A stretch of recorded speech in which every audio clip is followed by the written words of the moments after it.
Hey guys, welcome back. Today's video, we're going to be installing and expanding the fire alarm system out to that new generator building I built. If you haven't seen it already, or if you haven't heard of it, I've made a generator building, a structure to hold the generator that can power this building up in the situation where you lose power. But I think it's important that we add fire alarm out there. Let's show you the room that I'm talking about. That's this room here. This is the generator room. So I can open it up for those of you that haven't seen it already. I'll show you what we got to work with here. This is the generator building. I'm not going to tell you anything about this since I got lots of videos already out on it. But this is the building. Looks like the heat lamp just came on as we opened the door. Now I want to add a smoke detector and a heat detector. I want both of them so I get dual protection for smoke and heat. I don't think a heat detector will cause problems. It shouldn't be getting to 57 Celsius in there, or 100, what is that, 35? So I want to add both of those. Now, they do make those dual criteria detectors or whatever they're called. I think they're called dual criteria, where they activate with heat and smoke. But I believe those ones have to be both at the same time. Maybe you're able to program them where just smoke or heat will activate them, but I think it might be both have to be there at the same time to activate. I'm not sure. Anyways, those detectors are like, I can't get one for less than about $160 with shipping and stuff. And the other thing that I got to mention is I'm going to be using notifier detectors too, not firelight. Now, that's a whole thing. You're not supposed to use notifier. You're not supposed to mix brands of fire alarm systems because it's not under the compatibility list of that panel, or vice versa. Like, that panel isn't listed as compatible with that detector.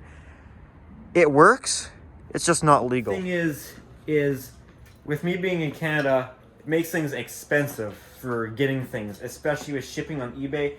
I'd be looking at over $200. I think I'd be looking at about $240 to get my two detectors, and I already own the notifier detectors, so I can get them for free. So it's kind of hard because I want to do it by the book. I want to do this system proper, but I think I'm going to let this one slide as it's not part of this main building that actually, like, this is a life safety system in here. This is the only system in here. That one, no one's going to be in that building, so it's mainly just for property protection, not life safety. And it works just fine. Notifier works on firelight just fine. Firelight works on notifier.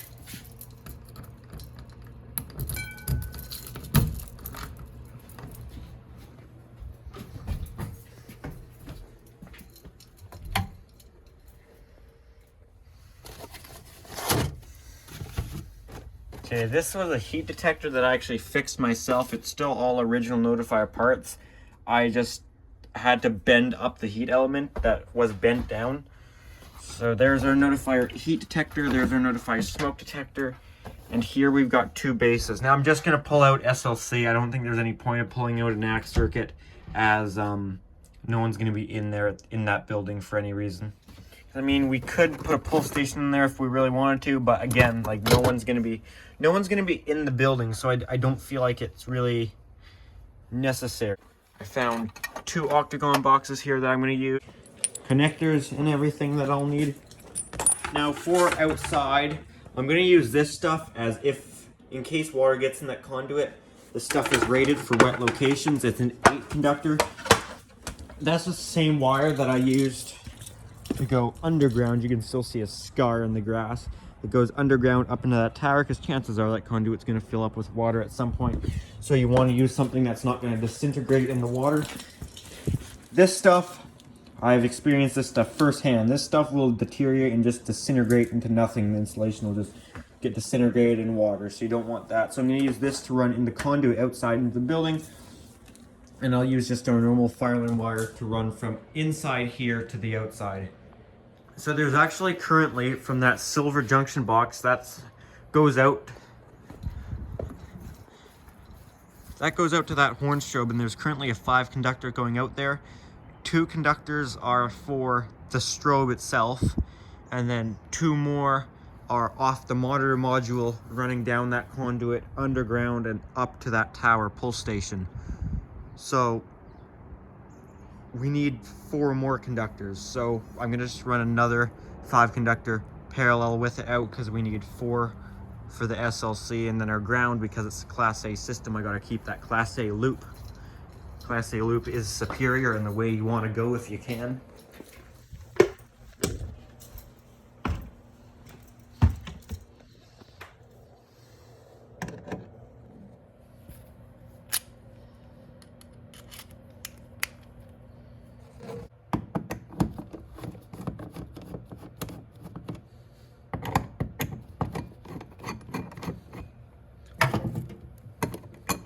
All right, so it's a little busy in here, but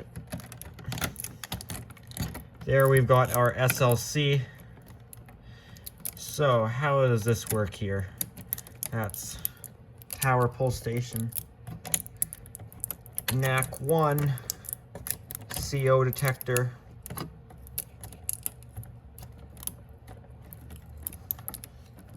Okay, so SLC. There's our SLC positive. There's our SLC positive negative coming there and going back out.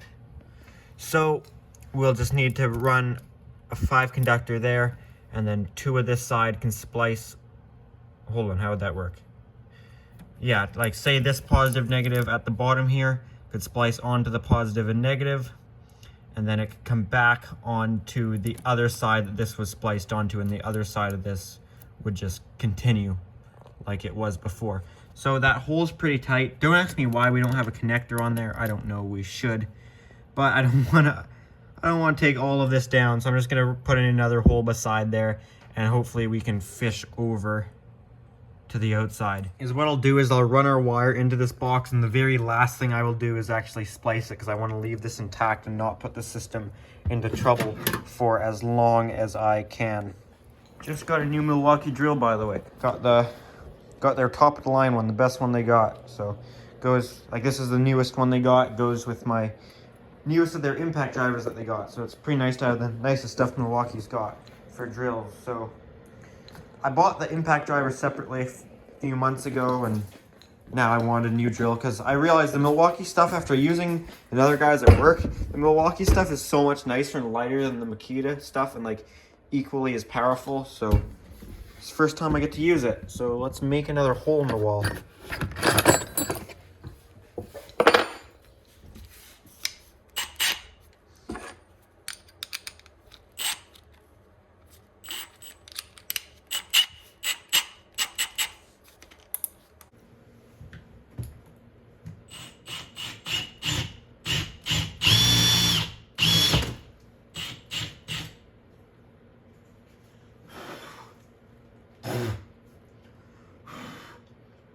I got sawdust in my mouth. Have to see what we're working with on the outside now in this horn strobe, or strobe, sorry.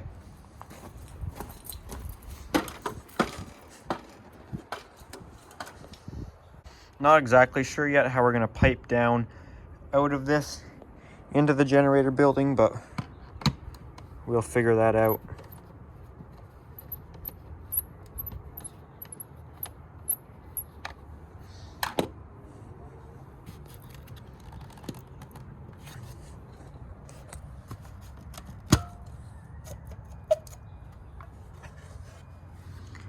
Kind of holes in there right now. Yeah, we'll have to make that one bigger too. All right, I just took all the screws out of there, so as you see, we're just 2 wire to the horn strobe, and then that's going out to our tower pull station, and the rest of these conductors are just spares capped off for the tower pull station. So now we're going to put another hole in beside that one.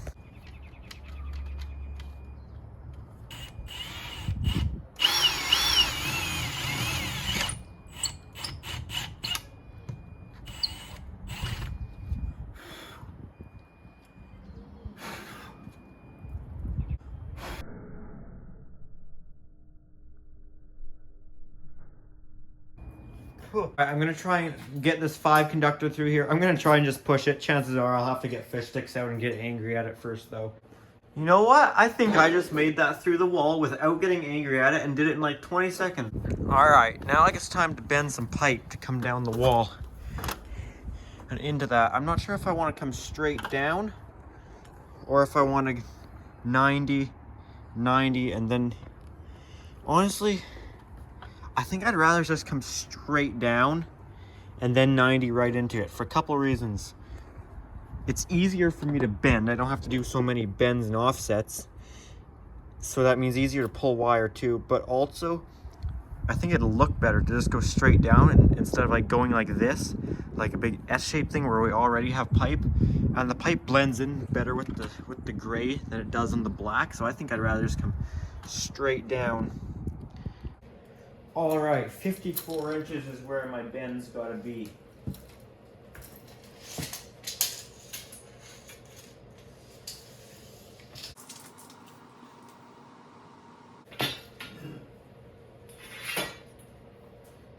So 54 inches is where I want to be, 90 up like that. So we put it right on our mark there. Hold on, what way will that be? That'll be, so if I do it right there, then we won't see our black Sharpie mark.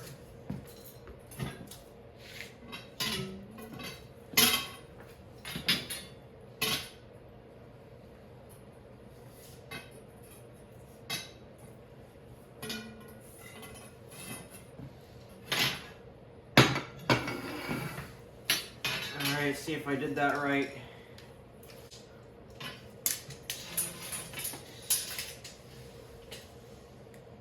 Oh, look at that, I actually did. Alright, we've got ourselves an offset right there. Now we'll have to do one down there to clear our black trim and go into the generator building. Alright, I think this is all bent up the way I need it. This is kind of a long section after this, so I might have to do a cut in it to get that in the generator building. We'll see. Looks like that bend I made is gonna work, and I marked where it's gonna go into the generator building. Now I've just got to drill that hole.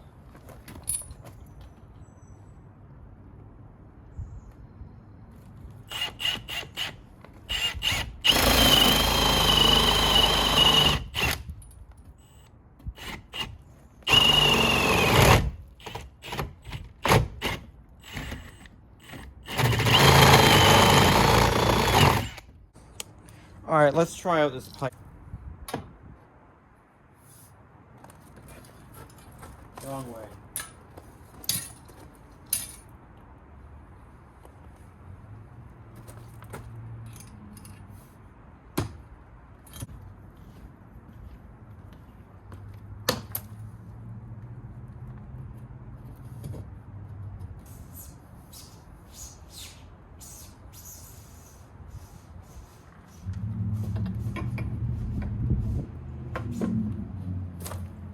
Alright, we bottomed out on something in there. However, that's about as far as we need to go. Anyway, that was just because we hit this wall in here. But otherwise, this looks fairly good. Now I've just got to figure out how I want to do things in here. If we got a stud right there, I could probably turn up 90 up right there.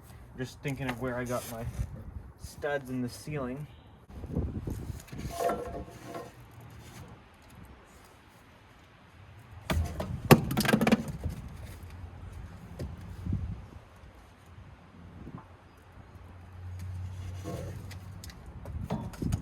Okay, so we're 10 inches, so then if I 90'd again, 10 inches from there,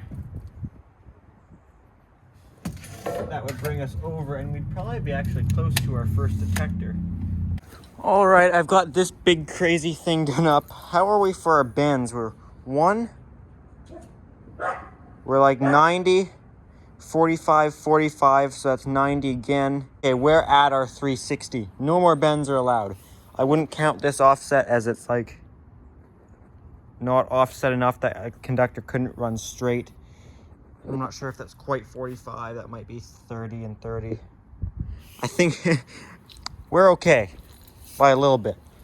The chance of this whole thing working in one shot's pretty slim, but you know what? Maybe I did get my measurements right the first time, and maybe it will work. Let's cross our fingers. I gotta try and wrestle with this thing to get it in, though.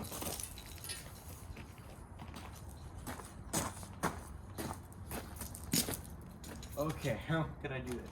I'm gonna put this in straight. There we go.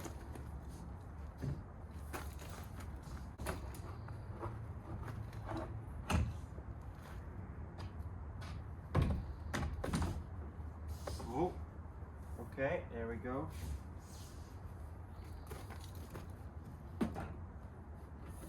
Hitting the roof.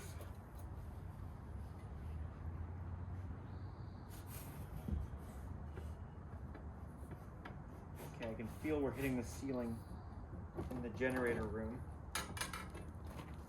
It actually went somewhat okay. We'll have to see how screwed up it is inside. We're within bendable area right there. And this, oh my God, did we actually get this? I mean, it'll come forward a little bit more, so that might be okay. If it's a little bit bent there, it is what it is, but that actually turned out pretty good enough. I think with a little bit of tweaking of this, we can get it.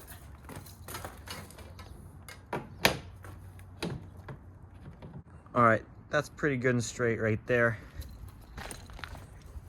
And inside, well, I don't really like that it's bent down a little bit. That kind of bugs me.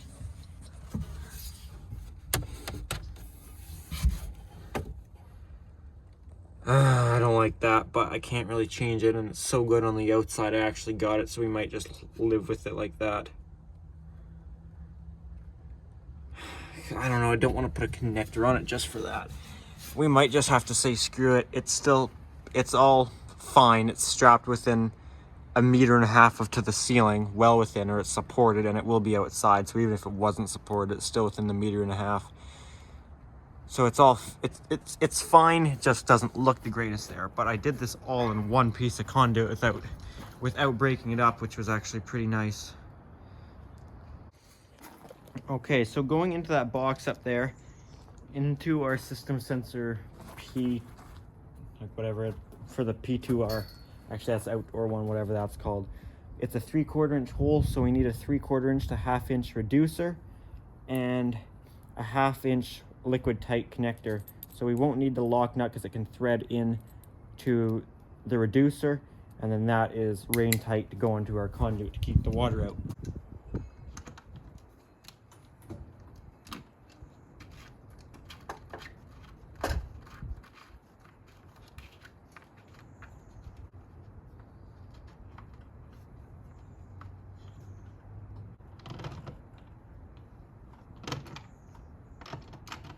I remember that about these stupid plastic boxes,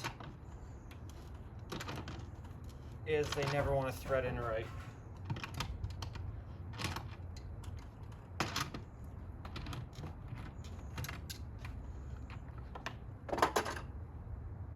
Okay, I finally got that in there. System sensor needs to do a better job because that is actually horrible, and it's not just a one-off. I've had these do to me all the time in the field. My multiples of these that I own, they're all like that. They suck. I ended up having to like take my knife and just ream it out a whole bunch and get rid of the bottom thread.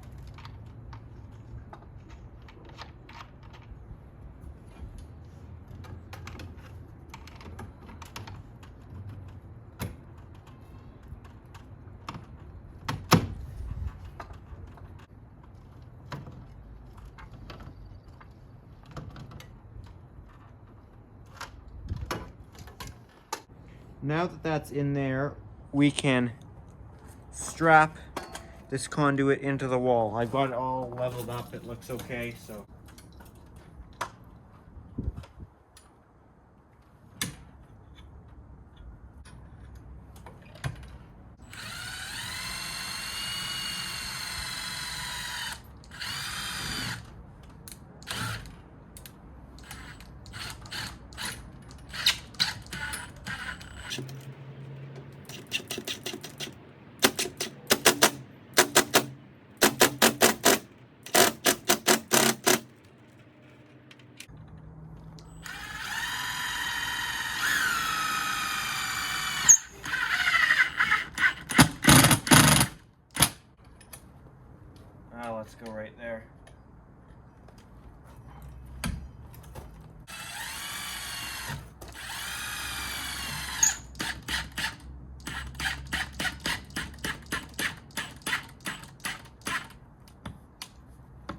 I was actually able to stick the bender on the pipe on the wall, and I was able to get it pretty good.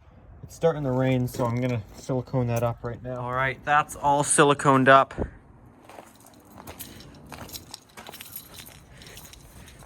And in here, I already told you about how I don't like how it bends down, but there's kind of nothing I can do about it at this point. So I'm kind of stuck with it. Okay, so what I'm gonna do in here is I'm gonna mount one of our detector boxes right here. And then instead of going with that little short piece of conduit, I think I'll go with the longer one and put the other one there, just to space them out a little bit more. So basically one there, conduit, and then one there. That has them pretty well evenly spaced out. So I'll put a connector on this one here. All right, I've got all my boxes here prepared. Now they're just ready to go up here on the ceiling.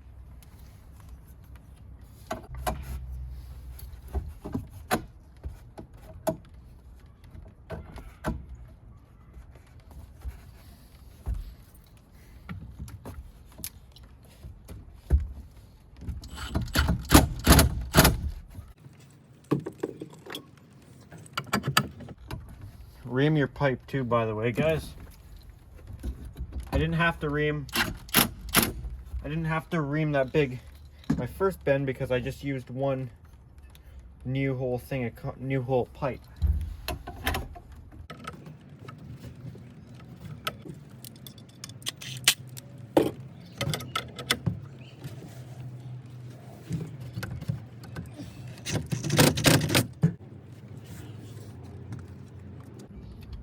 Now what, first I'm going to put my strap in right here.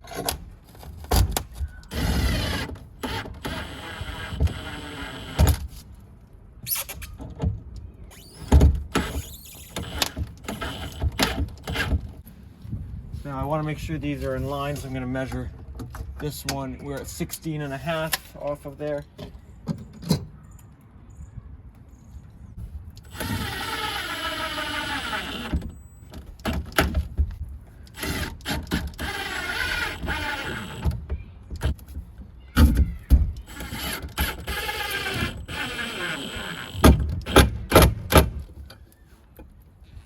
What did I say, 16.5? Ow, that bulb was shining on my back, made my back hot. All right, that's actually still lined up good there.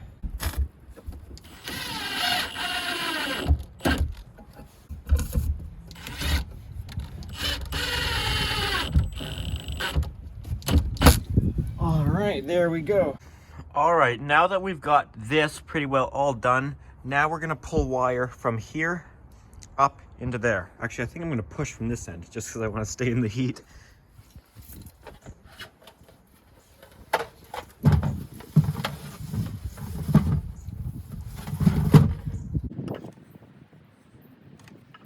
This is this water that's okay for wet environments.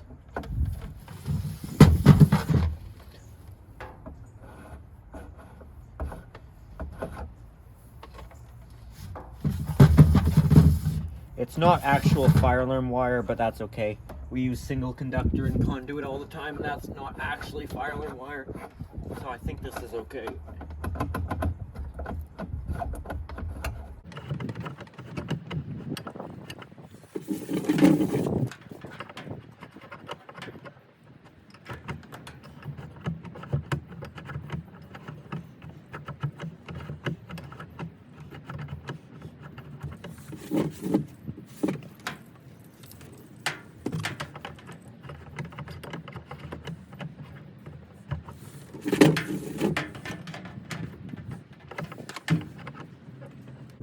All right, well there, we made it out of the top there.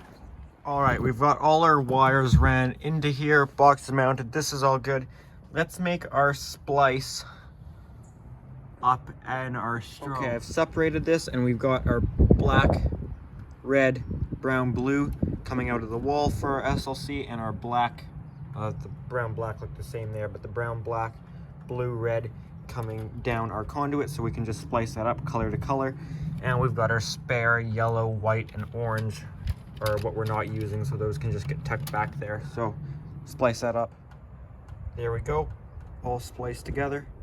Now we can screw our, that's supposed to be that way. Now we can screw our horn or our strobe mounting bracket back on the box.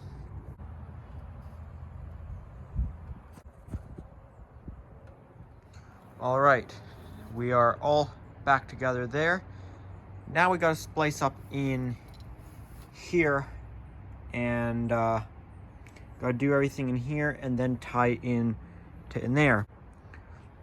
Okay, so now we're gonna do up all our splices in here. All right, now that all this is stripped, we can tie our grounds together. Strip our ground coming in.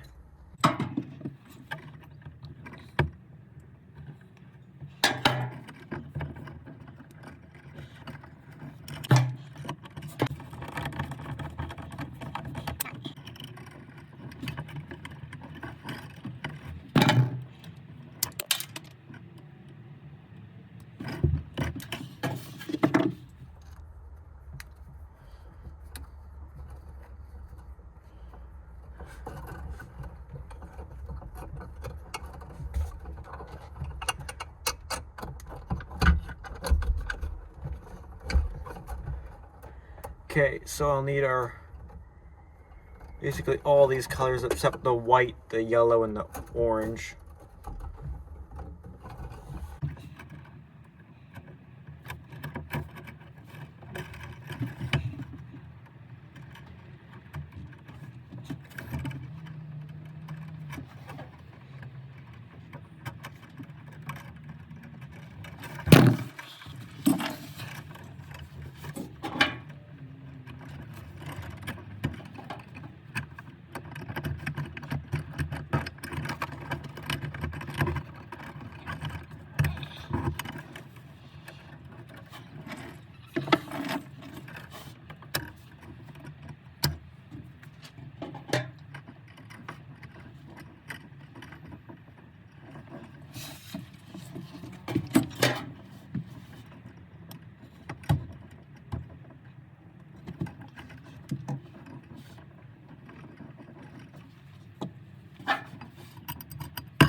Okay, so because we've got a Class A loop going out here, this is our positive, negative coming in and going to our next detector, and then this is the other side of the loop going back. So these two can just splice right together, won't have anything to do with the detector.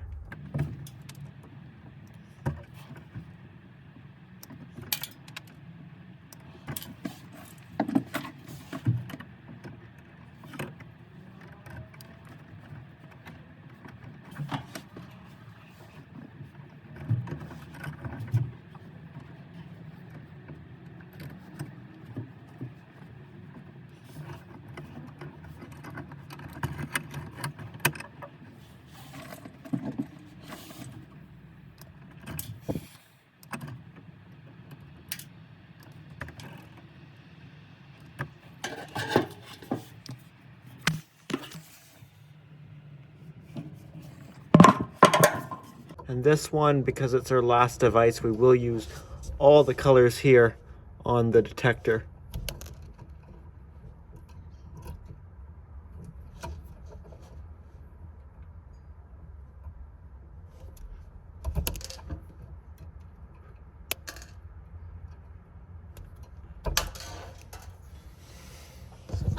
These are our bases here, the B300A-6.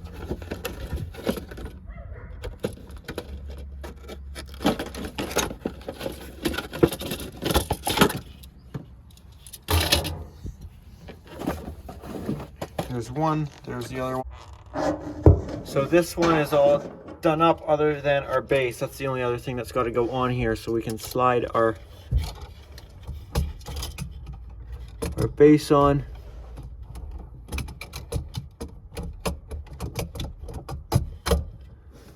have it. Screw it on.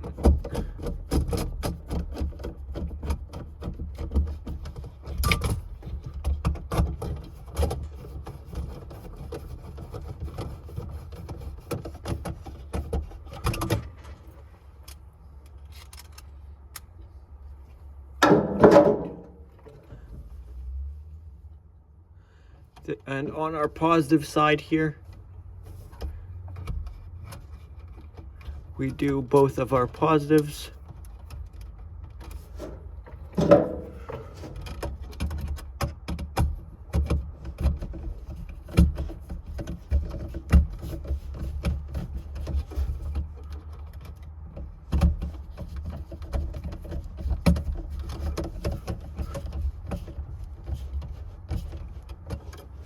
Positives. And then finally our negatives can go right here on our negative terminal.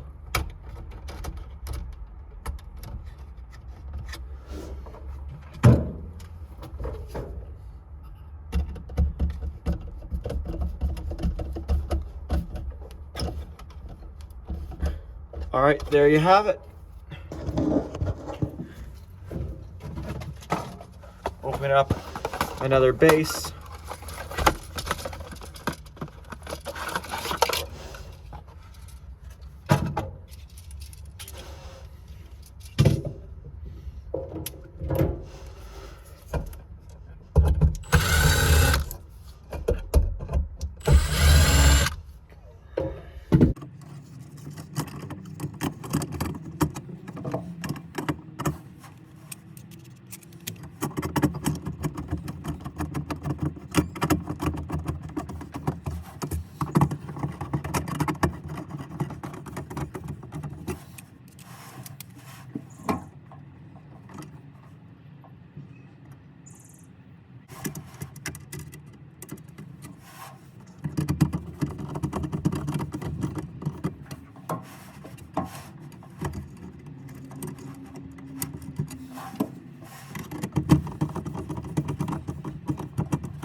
Okay, that is our bases wired up, and at this point, because the detectors aren't installed into the system, aren't programmed into it, we'd be fine to tie in the SLC now. We'd have no troubles because the system's not looking for detectors to be here. So we can now go in and splice our SLC together. All right, I've now got to tie in the SLC out here, or up here I should say, but I'm not going to show it. Well, I'll show you after I've done it, but I can't show you doing it as I've got nowhere to put the camera up here. So I'll come back and show you once this is done. I wanted to show you guys, I know I can't show the whole thing, but I wanted to jump in here and show you how this is going to work. This is part of the SLC returning or going out, whatever way you want to look at it. It's Class A. This part I'm not going to touch. We're just going to, this is probably our SLC in right here. It's Class A. Both sides are coming in. It doesn't make a difference, but just to logically think about it, we're going to say this is coming in. This is like our coming in positive, negative, and this is continuing through the devices and then back on this other leg of the SLC right here. So basically this positive, negative is going to go to say this positive and negative, and it's going to be like this side of it here is going to go to there. It's going to splice to there. It'll go through here and it'll come back on the blue and brown, and that'll hook up to the side that we disconnected from here onto this side here. Hopefully that makes sense. I don't really know how to explain it. All right, we're all spliced back together. So we've got our SLC negative coming in right here, SLC positive coming in, going out to the generator building, coming back on this brown and this blue, continuing down on this red and this black through these modules, I believe. So we are maintaining our Class A loop, which is great. If I didn't just pull out the key, you can open up our panel, reset it, and it should hold. By the way, SLC open faults, they're a latching trouble. Like, they won't just go away once you reattach the SLC, so you'll have to actually reset the system. So once it's done initializing, it should pop back up with no troubles. Hopefully, if we did everything right. Oh God, it looks even worse on camera. I've rolled everything back up in there. Main thing is nothing's gonna get pinched. Box fill's probably out the window here. But it closes up, it's safe. It's not like, that was loud. It's not like you got heat issues or anything. It's not 120 volt, it's just fire alarm. Most of it's just SLC communication. That's most of the bulk in here. And there we go, we're reset, no troubles. All right, now we're going to install our detectors. First thing I gotta figure out is what's our next address spot on the panel. I think it's probably 13 or 14. This was our last installed device. I know this has the highest address of all. And this is set to 12, so yes, I was right. Our next address will be 14. Are we communicating again? Yes, we are, okay. So that was, what did I say that was? Oh God, I just forgot. I think I just said 12.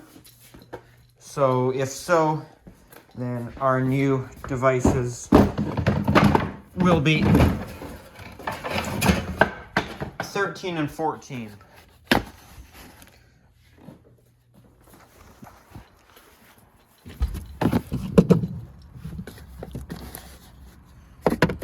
So my plan is I think I'll put my heat will be the further away one, and my smoke will be the closer one. Just because that exhaust fan's gonna pull away more smoke than it would pull away heat. So I think we're best to put our heat in that one there and our smoke in that one there. It's kind of getting actually more heat by the light bulb. Even though it's further away, the light bulb is more directional on that one. So the heat actually will go on it more so than the smoke, but I'm not worried about it getting that hot. So this is our heat.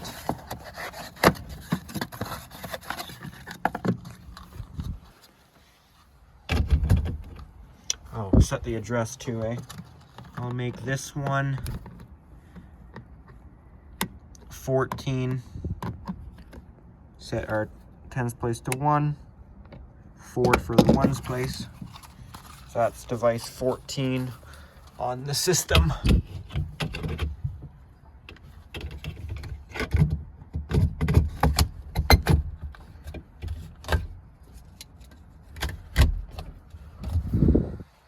It's kind of annoying, the device is upside down. Actually, no, maybe it's not. Is it? I don't know.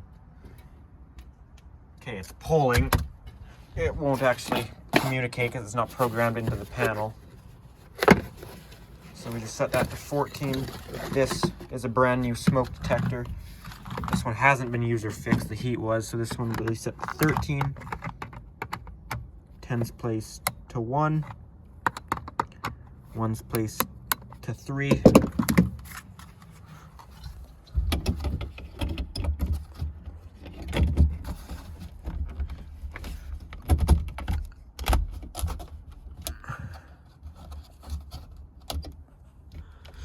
All right, so 13's a smoke, 14's a heat.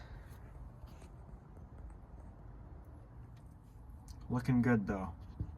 Are they pulling? Is this one pulling? Yeah, it is. All right, it's time to do some programming and program in these devices. Except the light's kind of being weird.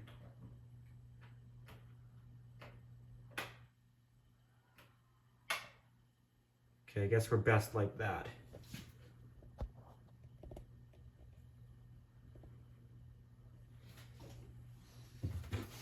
Okay, so we got to go into programming.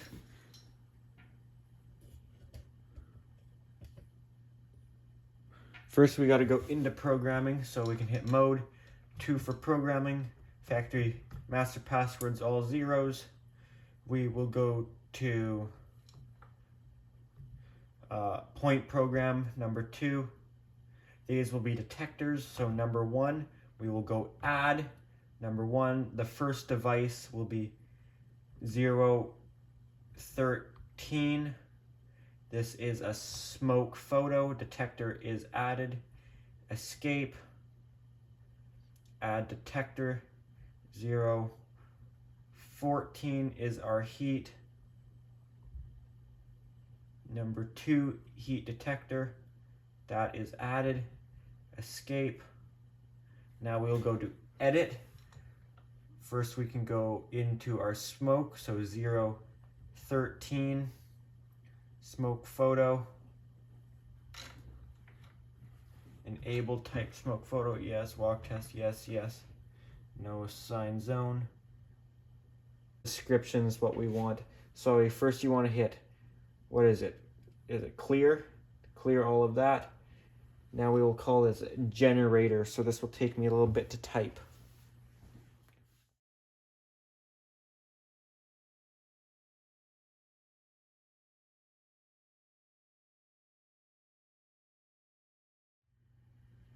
All right, I've got that labeled there, generator building. So description is set for, that was, I think, the smoke. So now we can go to 014. That's our heat detector. So everything's fine there. We just want to change the description. Number 2, again, clear all of that. And now I got to type generator building again, which is a somewhat long thing to type with like the old style texting.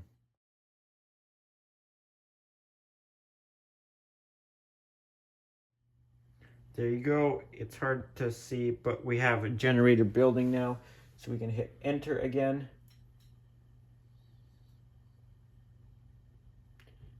Escape. Escape. Escape.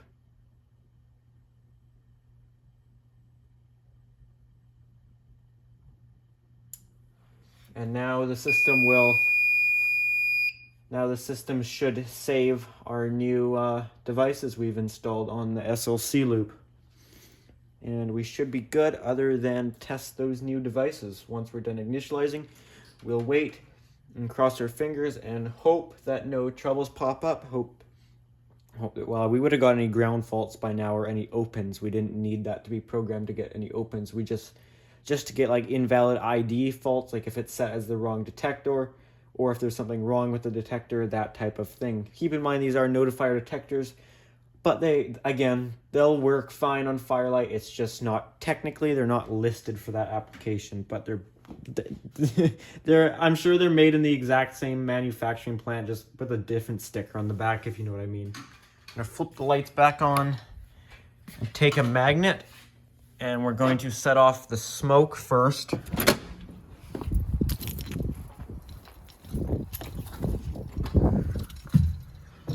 Take our dust covers off now that they're programmed in properly. Okay, here goes the smoke.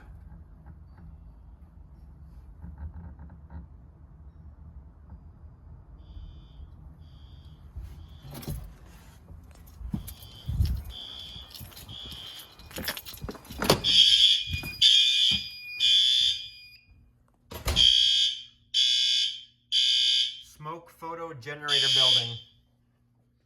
Perfect. Okay, that came up as smoke photo generator building. That's exactly what we want. Now let's see if we can get that heat to go into alarm. As you see, we're in alarm on the smoke.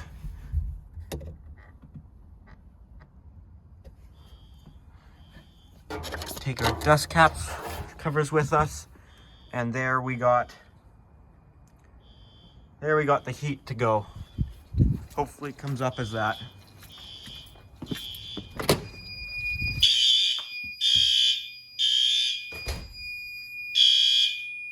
Heat detector generator building.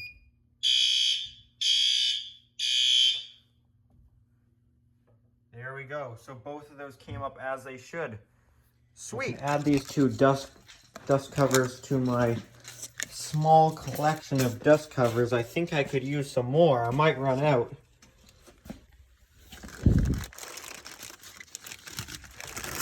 I should start selling these or something. I've got probably at least 160 or 170 here. We can reset our system though now. And that's good to know that everything worked out there as it should. All right, guys. Well, that has the system programmed, pipe ran, everything installed. Now, I know this video ended up pretty long, so I'm not sure how long it is right now, as I haven't edited it yet, but I got a feeling this is going to be a longer one. So I was going to split into 2 parts, and I was like, nah, that's just annoying, and couldn't figure out a good transition. So I thought I'd just do it in one video. So hopefully it's not too long. So sorry about that, but that's what you get. Anyways, nice to have these detectors in here. If you enjoyed this video, make sure to give it a thumbs up. If you have any comments or questions, make sure to leave that down below. Oh yeah, and if you're interested, I do have a Pickle 700 Instagram account for extra stuff and stuff posted early if you're interested in that. All right, thanks for watching. I already said that.